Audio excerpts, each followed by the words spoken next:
Les habla Rafael Arraiz Luca desde Unión Radio y esto es Venezolanos, un programa sobre el país y su historia. Mi número de productor nacional independiente 30.720. Hoy en la continuación de la serie sobre militares venezolanos.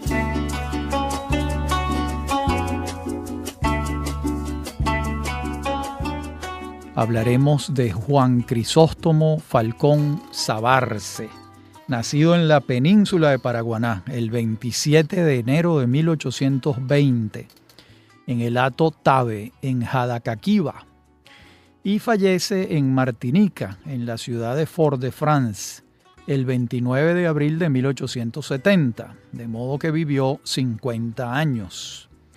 Hijo de José Ildefonso Falcón, quien había nacido en Santo Domingo, y de Josefa Sabarce, una paraguanera. El núcleo familiar de los Falcón lo integraban Estéfana, que estaba casada con Ezequiel Zamora, Mercedes, Concepción y Juan Crisóstomo. Juan Crisóstomo, por su parte, primero casó con María Rita Arias y tuvo dos hijos, Romualdo y Francisca Falcón. Y después casó con Luisa Isabel Pachano Muñoz.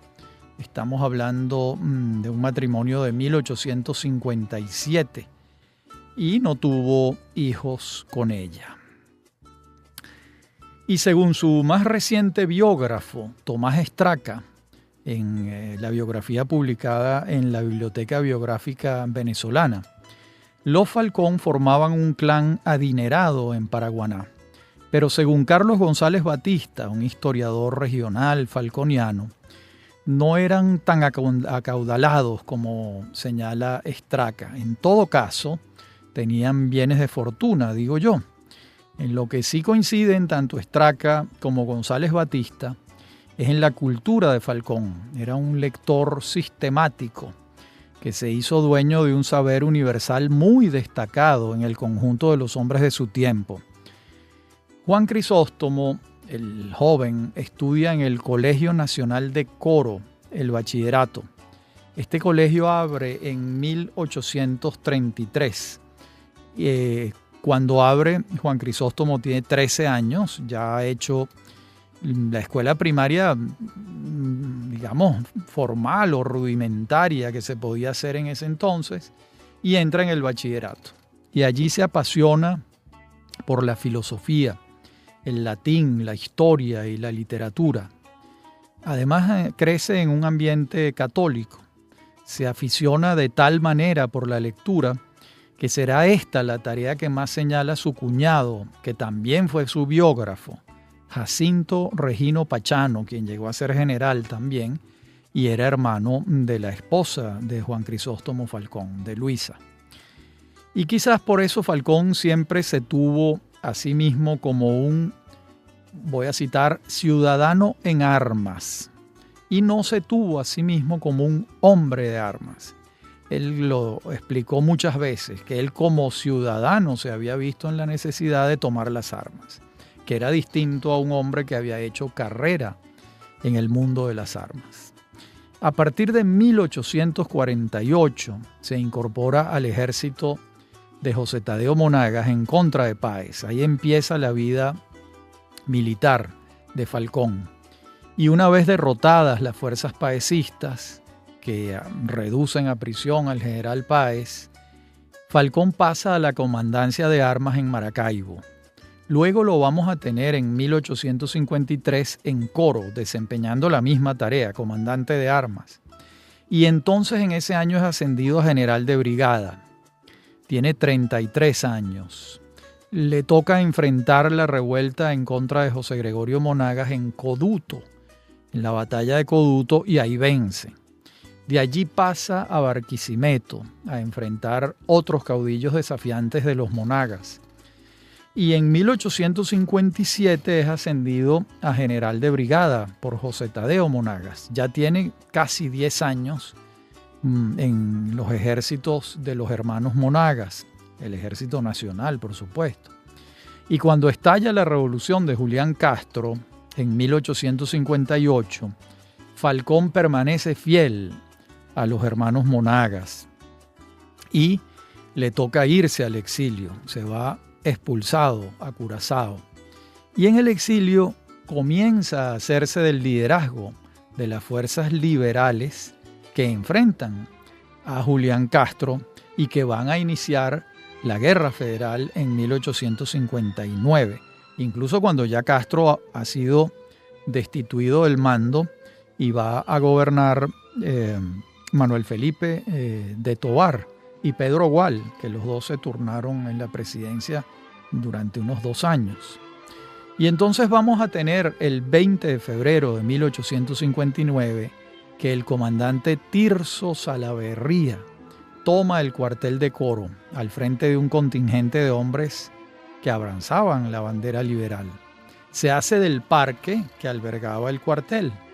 Al día siguiente entregaron una proclama que culminaba la proclama exclamando: ¡Viva el movimiento federalista de Coro! ¡Viva la federación de todas las provincias de la República! ¡Viva el general Juan Crisóstomo Falcón, primer jefe del movimiento federalista nacional! Esto lo hace Tirso Salaverría en nombre de Juan Crisóstomo Falcón, quien en ese momento no estaba en Venezuela. Los alzados toman 2 goletas en la vela de Coro y se dirigen a Curazao. Y en ella regresan Ezequiel Zamora y otros liberales. Y el 22 de febrero ya Zamora estaba al frente del Ejército Federal de Occidente. De inmediato se le sumaron muchos hombres en rebeldía frente al gobierno de Castro, y el 25 se lanzó la proclama del gobierno provisional del Estado Independiente de Coro. Mientras tanto, Falcón está en la isla de San Tomás y lo toma por sorpresa el adelanto de Salaverría y también los pasos de su cuñado, de Ezequiel Zamora. Y entonces se viene de San Tomás a Curazao para estar más cerca. Y finalmente desembarca Falcón en Palma Sola y le dirige una proclama al país el 24 de julio de 1859. Recordemos que Pedro Gual va a gobernar entre el 2 de agosto y el 29 de septiembre de 1859, día en que Manuel Felipe de Tovar, quien era vicepresidente de la República, asume la presidencia. Estos 2 meses de Gual son de grandes convulsiones para el país.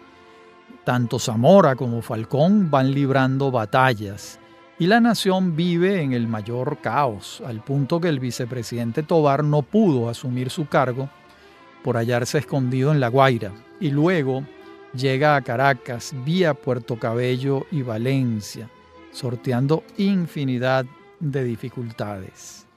El país estaba en guerra y ardía por los 4 costados.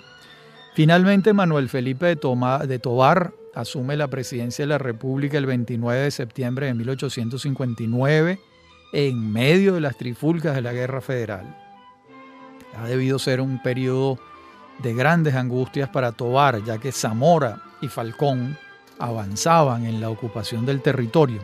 Y si bien las fuerzas leales al gobierno libraban batallas y de algunas salían victoriosas, la arremetida de los ejércitos federales era severa. Y Ezequiel Zamora, desde mediados de noviembre de 1859, venía pensando en librar la batalla en los alrededores del pueblo de Santa Inés, a 36 kilómetros de la ciudad de Barinas. Entonces ya se habían sumado los ejércitos de Falcón y de Zamora, y por primera vez alcanzaban una cifra y un parque temible, muy grande. Hasta entonces la guerra había sido una guerra de guerrillas, y la batalla de Santa Inés será la primera que se da en grande. El ejército del gobierno, al mando del general José María Rubín y el general Ramos, avanzó hacia el sitio, ya que tenía la orden de perseguir al ejército federal hasta abatirlo. Y allí estaban Zamora y Falcón atrincherados, esperándolos. Y el 10 de diciembre de 1859 tuvo lugar la batalla. El saldo fue desastroso para el gobierno de Manuel Felipe de Tovar. Lo que quedó de su ejército llegó a Mérida cuando cesó la persecución. Se salvaron los jefes Rubín y Ramos a la cabeza y cerca de 200 soldados. El ejército federal, después de la victoria, alcanzaba a sumar 4.500 soldados, que regresan todos a Barinas a tomar aliento y a reorganizarse para marchar hacia el centro del país y tomar la capital de la República. Por otra parte, cuando llegaron las noticias a Caracas del desastre de Santinés, el gobierno decidió arreciar la lucha y armar un nuevo ejército occidental. Además, incrementó la vigilancia sobre los liberales e hizo presos a centenares de ellos. De Barinas va a partir el ejército federal hacia Guanare, a donde llegan el 4 de enero de 1860. Lo encabezan Falcón y Zamora, los cuñados, ya que Zamora estaba casado, como dijimos antes, con Estéfana Falcón. Y el 10 de enero se dispuso el ejército a atacar la ciudad de San Carlos. Y en la próxima parte del programa vamos a narrar entonces la muerte de Ezequiel Zamora. Ya regresamos.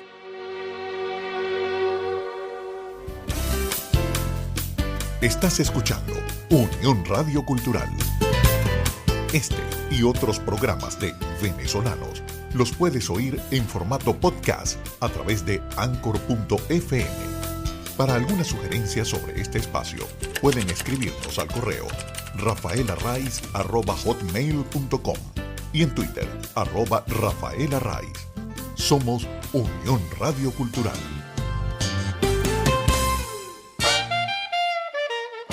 Los fines de semana son propicios para la conversación con los más variados temas: historia, compositores, cantantes, cine, series de televisión, personajes de la farándula, 5 minutos y 1.000.000 de recuerdos. Sábados y domingos, conversaciones con Gustavo Trías. Somos Unión Radio Cultural.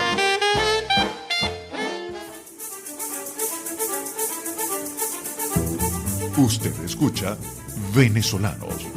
Somos Unión Radio Cultural.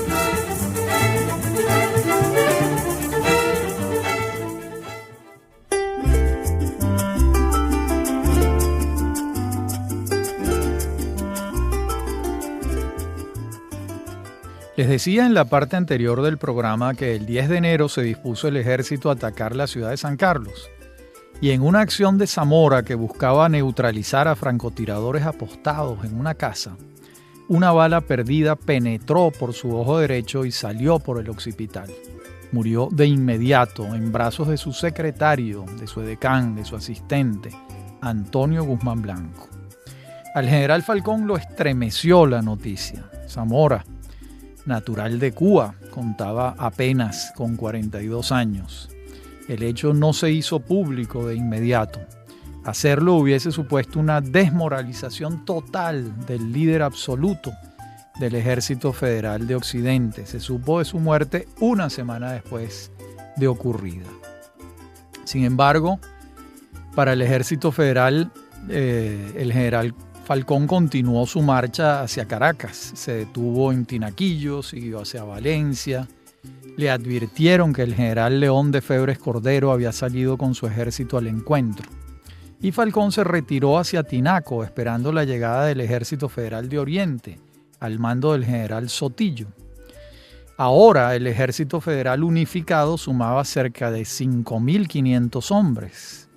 Pero de las deliberaciones surgió la idea de movilizarse hacia Guárico, mientras el ejército del gobierno acampaba en Carabobo con cerca de 4.400 soldados, bajo las órdenes del general Febres Cordero, como dijimos antes, designado por el presidente Tovar. Falcón, que sabía que su ejército no estaba en condiciones favorables para la batalla, seguía eludiendo el encuentro y tomó el camino hacia Apure. En la ciudad de San Fernando halló resistencia de los fieles al gobierno y replegó su ejército en el sitio de Coplé, al tiempo que el ejército de Febres Cordero avanzaba sobre ellos.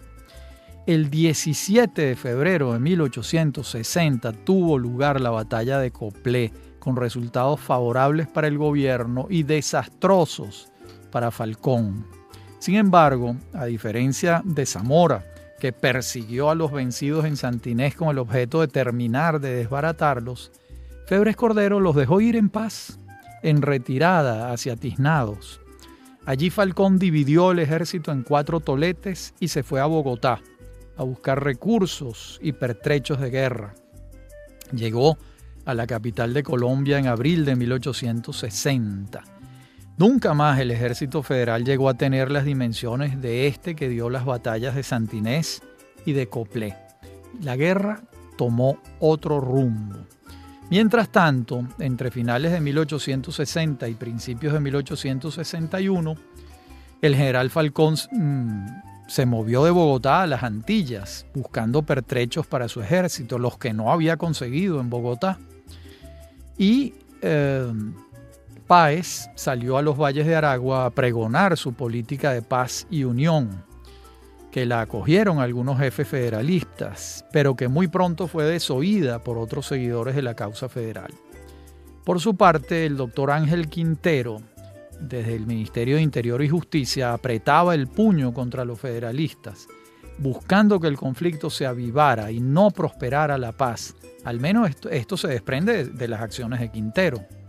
Por otra parte, el general Falcón había regresado al país, procedente de Aruba, y el 18 de julio de 1861 entrega una proclama que aviva a las fuerzas federales revolucionarias. La propuesta de paz de Páez recibía serias amenazas. Las comunicaciones que ambos bandos le enviaron a sus seguidores argumentaban a su favor la ambición del contrario, como si la propia no interviniese en el desacuerdo.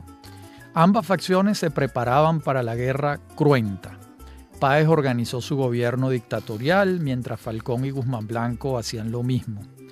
Entre los hechos de 1862 destaca la toma de Maracaibo por parte de Venancio Pulgar, que no era ni de un sector ni del otro y que declaraba la autonomía de Maracaibo. Al año siguiente se adhiere a la causa de los federales, Venancio Pulgar. Por otra parte, los generales federalistas Guzmán Blanco y Linares Alcántara se destacan en sus acciones. Los federalistas y las tropas del gobierno van sumando y perdiendo territorios. La balanza no se inclina decididamente hacia ningún lado, aunque las conquistas territoriales de los ejércitos federales son puntos a su favor y pérdidas para el gobierno, en este caso de José Antonio Páez, porque ya Páez está ejerciendo la dictadura. El ascendente de Rojas sobre Páez se incrementa, me refiero a Pedro José Rojas, ante los ojos del país, porque logra ser electo sustituto en caso de ausencia del general Páez. El general Páez era un hombre mayor, y esta figura extraña no figuraba en la Constitución, valga la redundancia, pero ya sabemos que la dictadura se ejercía al margen de ella, la dictadura que estaba ejerciendo el general Páez. Y en septiembre de 1862 el general Guzmán Blanco es designado por Falcón como jefe de los ejércitos del centro y entrega una proclama en Guatire. Y el nerviosismo en Caracas va en ascenso ante la cercanía del ejército de Guzmán Blanco. Mientras la facción conservadora constitucionalista no perdía la oportunidad de adversar a la dictadura. Falcón avanzaba en Occidente, mientras la destitución del mando del general Rubín por parte de sus segundos descontentos con sus extremos procedimentales fue un duro golpe para el ejército occidental de la dictadura de Páez. Guzmán Blanco rodeaba a Caracas y se acercaba a ella. Se abrían 2 posibilidades: una batalla en las inmediaciones de la ciudad, lo que sería catastrófico, o lo que Guzmán Blanco había planteado varias veces, un avenimiento.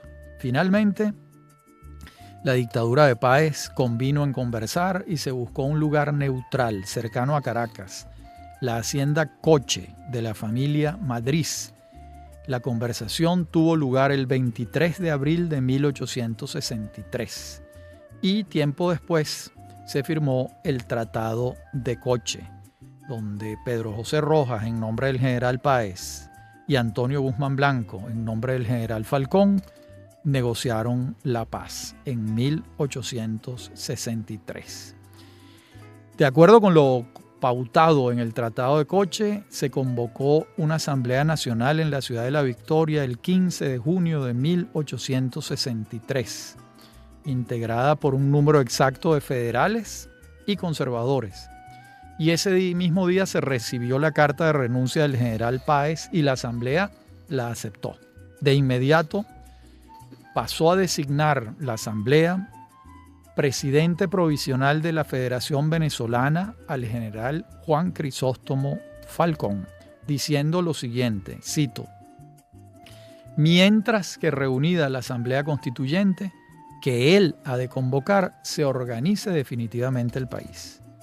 En ese momento también se nombra como vicepresidente a Antonio Guzmán Blanco.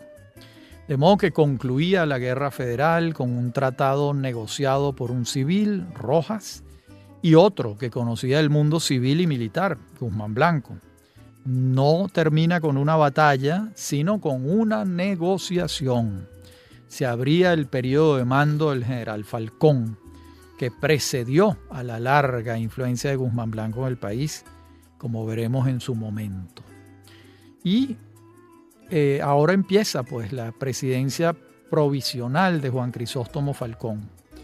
El 25 de julio forma gabinete de la siguiente manera: Relaciones Exteriores y Hacienda, Antonio Guzmán Blanco; Interior y Justicia, Mariano Briceño; Fomento, Guillermo Iribarren; Guerra y Marina, el general Manuel Ezequiel Bruzual. Y de inmediato Falcón envía a Europa a Guzmán Blanco con el objeto de buscar un crédito, tarea para la que Guzmán Blanco va a tener poderes plenipotenciarios. Se requería de urgencia el crédito, ya que las arcas del país estaban totalmente vacías, consecuencia directa de la costosísima guerra que acababa de terminar. Y las primeras medidas de Falcón señalaron a un hombre verdaderamente magnánimo, que le prodigaba un extraordinario trato al vencido. En eso se parece al otro mariscal, al mariscal Sucre. Invitó al general Páez a quedarse en el país, pero ante el deseo de Páez de irse a Nueva York, le dispensó la más cuidadosa y delicada de las despedidas, le otorgó viáticos y ordenó que se le pagara su sueldo de general en jefe del ejército en el lugar del mundo en que estuviese. Esto es una conducta civilizada. A los soldados que hubiesen servido en el ejército independentista entre 1816 y 1824 les reconoció el sueldo de su grado militar. Al general José Tadeo Monagas, su antiguo jefe, lo sacó del ostracismo y le reconoció sus méritos. Bueno, el prestigio histórico de magnánimo de Falcón no fue una invención de sus seguidores. Aquí están los hechos que lo certifican. En la próxima parte del programa veremos la Asamblea Constituyente que convoca Juan Crisóstomo Falcón. Ya regresamos.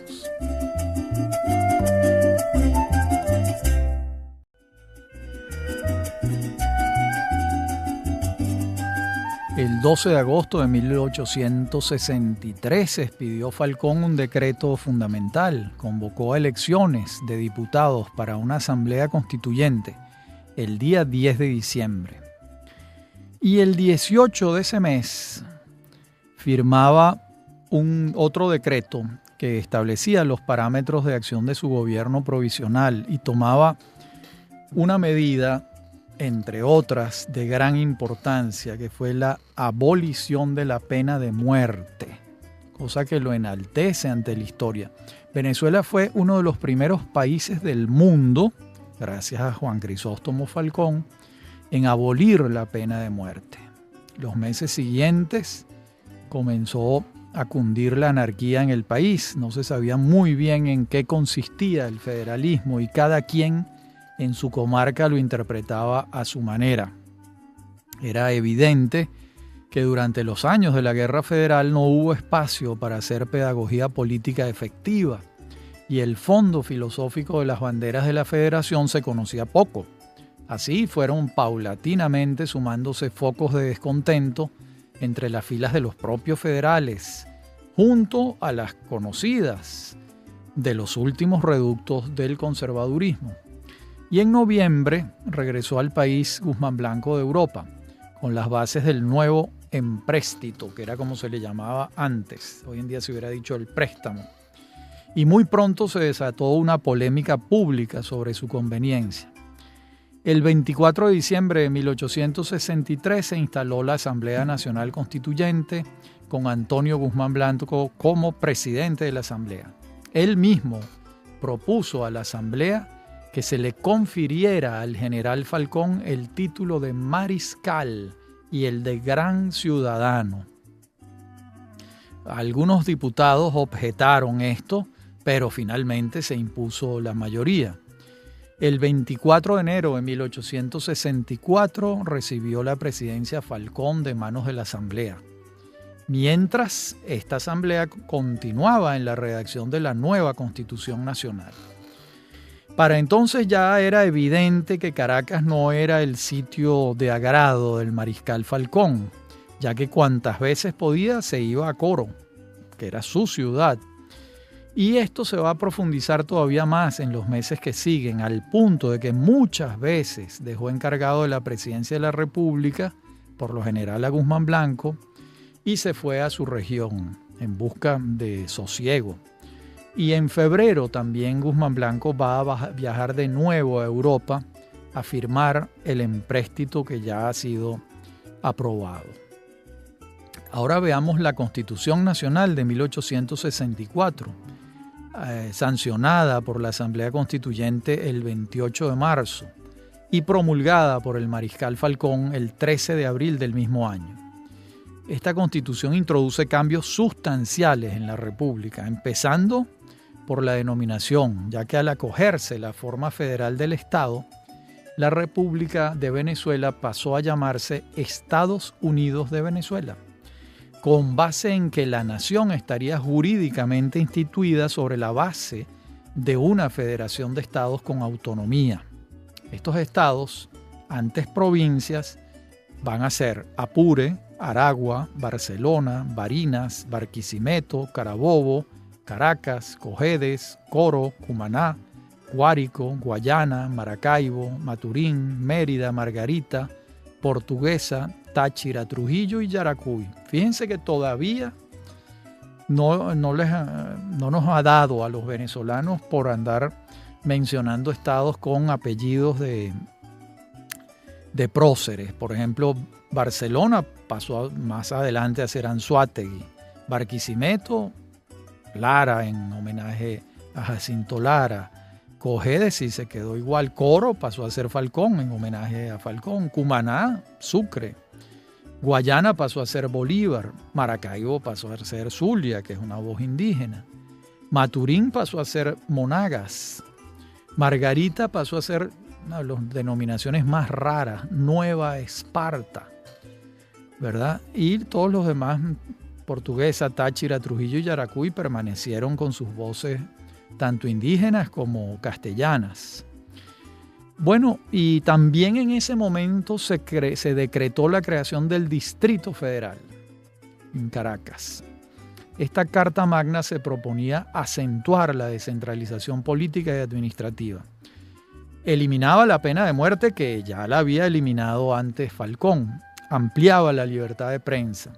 Mantenía el sistema electoral de la Constitución de 1858, es decir, 4 años del periodo presidencial sin reelección inmediata y el voto directo, que era muy importante, un paso democrático muy importante. Además, esta Constitución establece la Alta Corte Federal como un órgano máximo del Poder Judicial, lo que hoy en día se llama Tribunal Supremo de Justicia y antes se llamaba Corte Suprema de Justicia. El año de 1864, el mariscal presidente va a enfrentar nuevos focos insurreccionales. Salió en campaña, continuó sin establecerse definitivamente en Caracas. Los asuntos cotidianos del gobierno se entorpecían notablemente.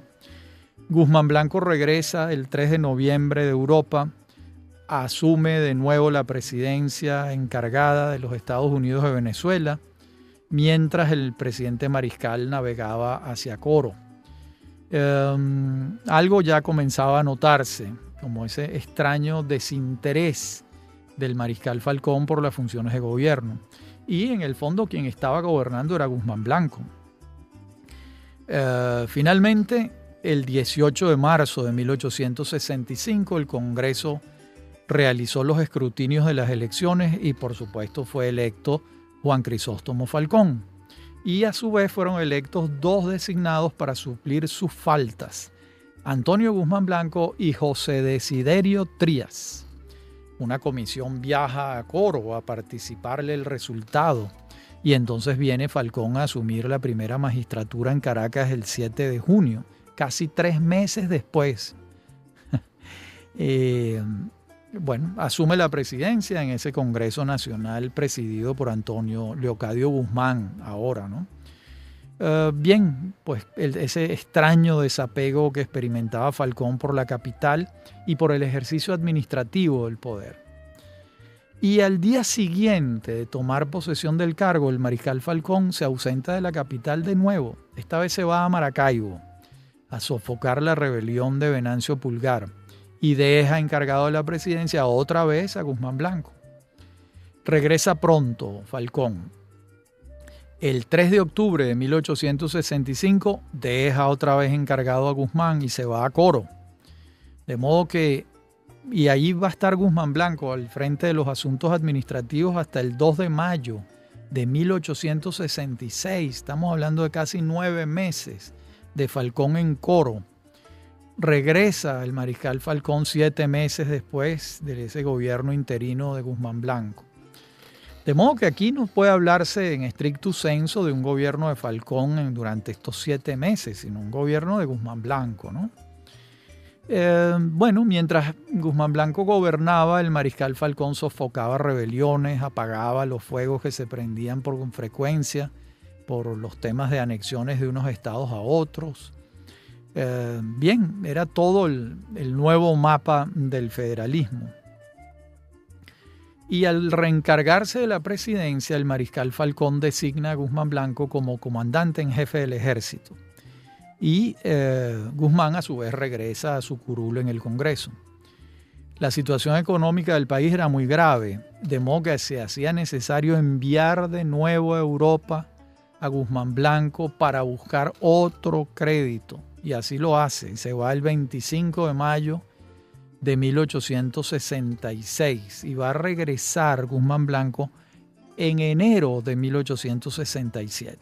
De modo que esto era una situación muy extraña, porque cuando Guzmán Blanco no estaba gobernando en Caracas, estaba en Europa. Cuando el Mariscal Falcón no estaba en Coro y estaba en Caracas, gobernaba. Pero mientras Guzmán estaba en Europa, tenía que gobernar Falcón. Era una situación realmente, vista a la distancia, muy extraña, ¿no? Y la situación política tendía a complicarse cada vez más, como es natural. La gente tenía la sensación de que Falcón no gobernaba y la anarquía iba en ascenso. Y una vez que las cámaras legislativas eligieron a los designados, el Mariscal Falcón se fue a Coro otra vez, dejando encargado de la presidencia al general Miguel Gil. Cuando regresa Guzmán Blanco, lo nombran comandante de armas del Distrito Federal. Falcón se reencarga del Poder Ejecutivo en septiembre. Y aquí empiezan una serie de problemas importantes porque hay un grupo de gente que busca deponer a Falcón. Luciano Mendoza, Pedro Ezequiel Rojas, Guillermo Tell Villegas, Martín Sanabria, Elías Rodríguez formaban parte de la idea de, vamos a pasar la página con el Mariscal Falcón. Y el 17 de septiembre el general Guzmán Blanco marcha hacia Guarenas para dialogar con Luciano Mendoza.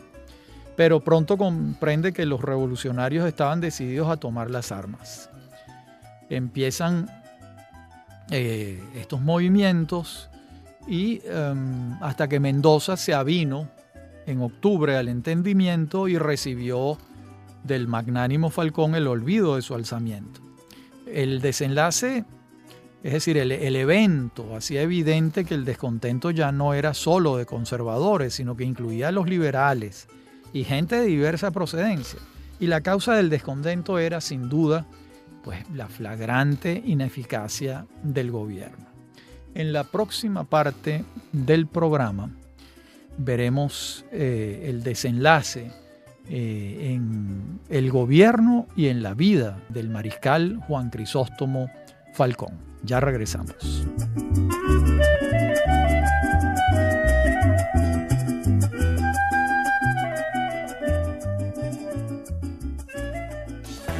Estás en sintonía de Unión Radio Cultural.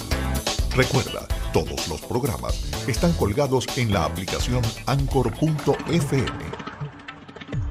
Este programa, Venezolanos, lo puedes volver a escuchar los sábados a las 10 de la noche y los domingos a las 10 de la mañana. Somos Unión Radio Cultural.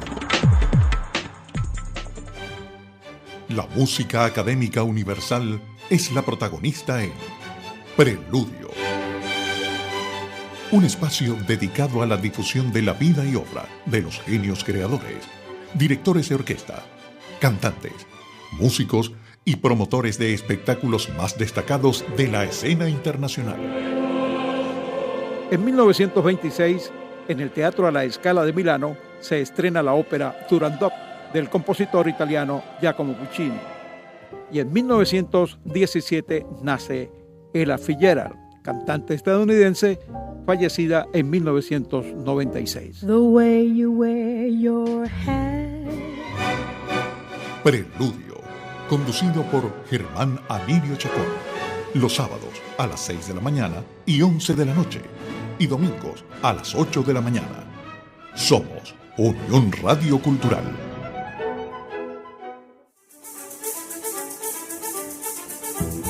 Usted escucha Venezolanos. Somos Unión Radio Cultural.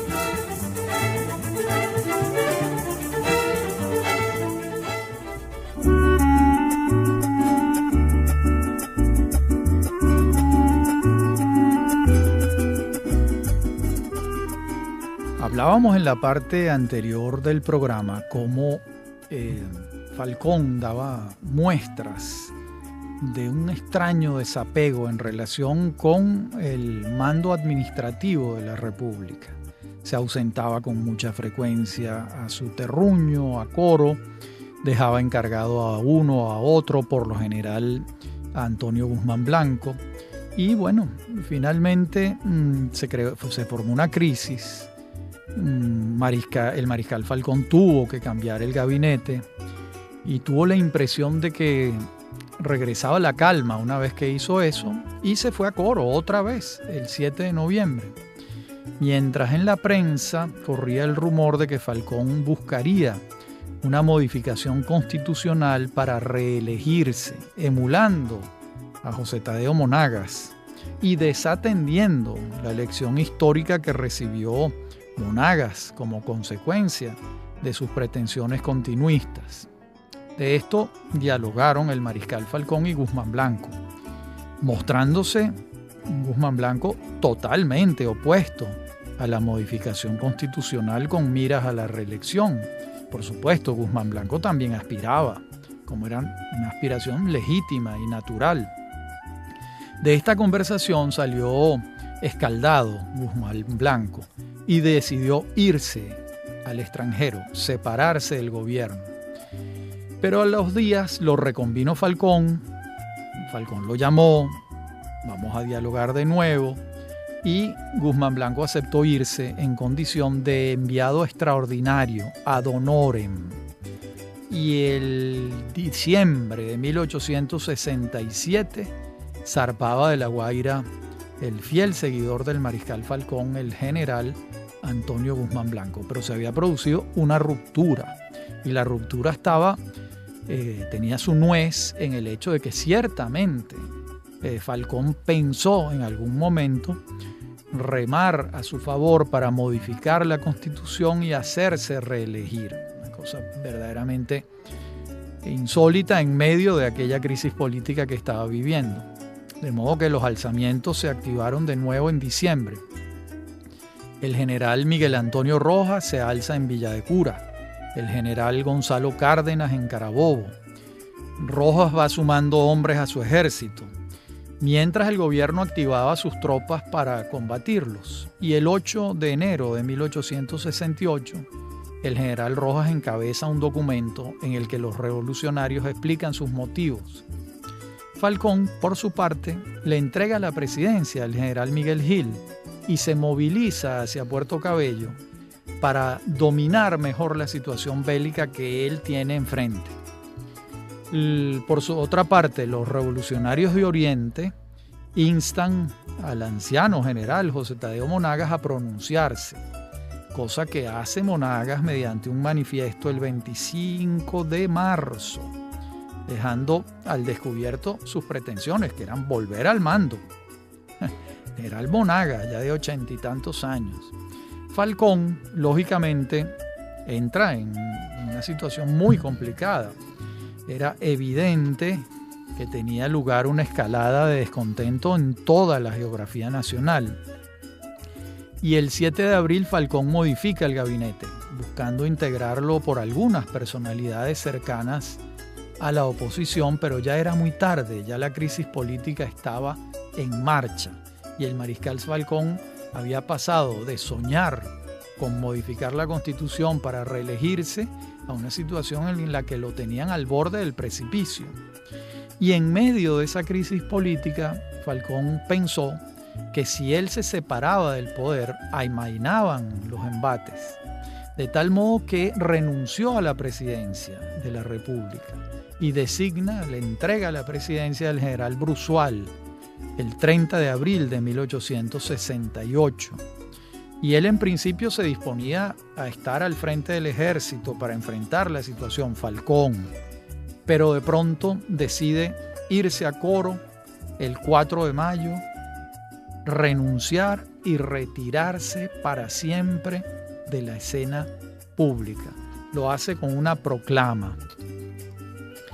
Esa proclama revela que realmente el mariscal Falcón pareciera no estar entendiendo cabalmente lo que estaba ocurriendo, ya que creía, en su proclama manifestaba que la revolución que estaba en marcha estaba dominada por las fuerzas del gobierno y que su retirada servía para despejar el camino del entendimiento. Y no era así.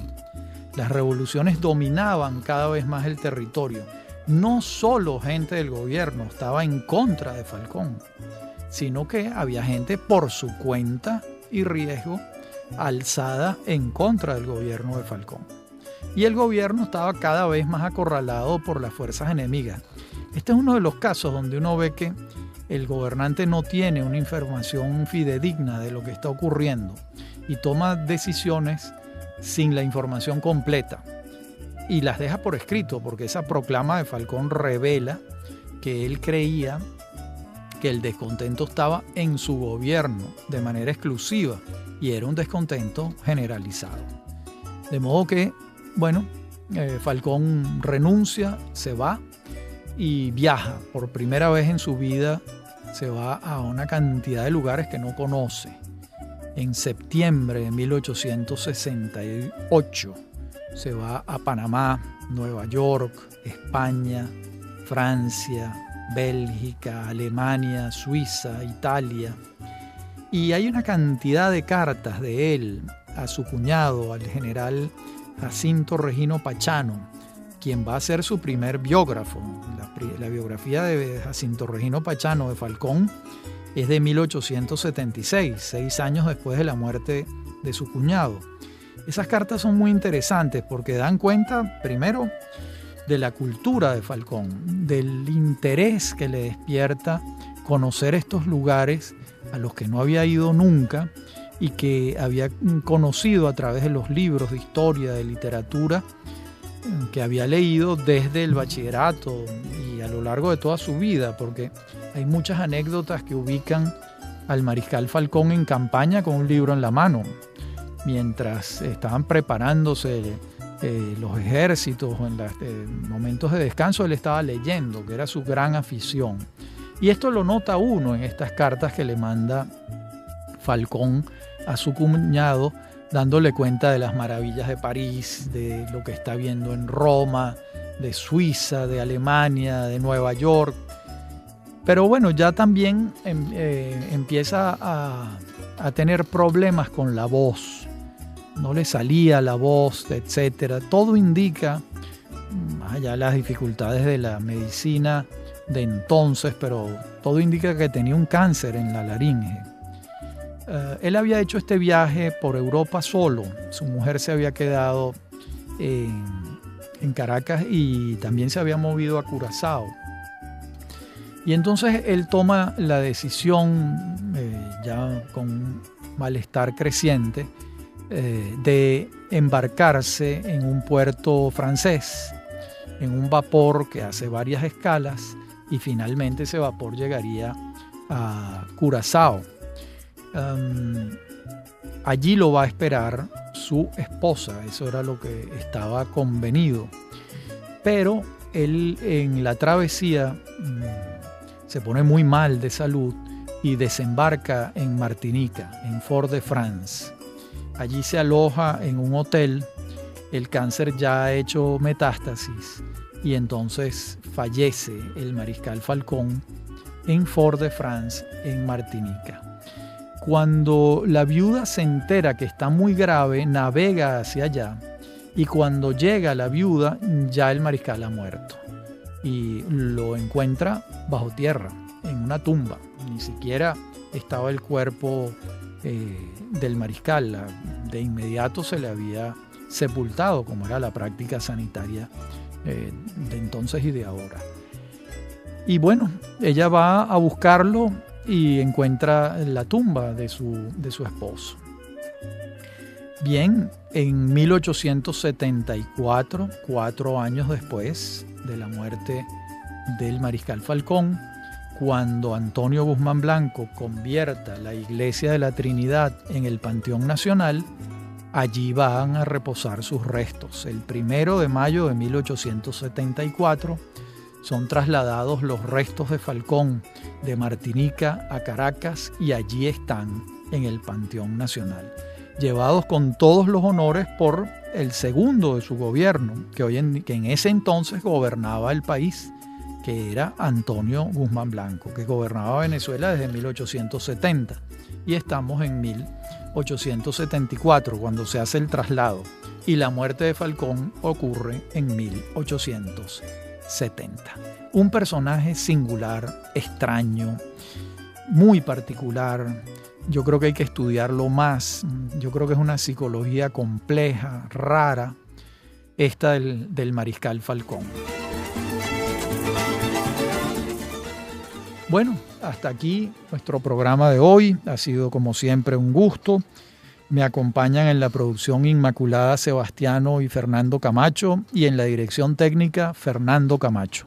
A mí me consiguen en mi correo electrónico rafaelarraiz@hotmail.com y en Twitter @rafaelarraiz. Como siempre, ha sido un placer hablar para ustedes. Hasta nuestro próximo encuentro.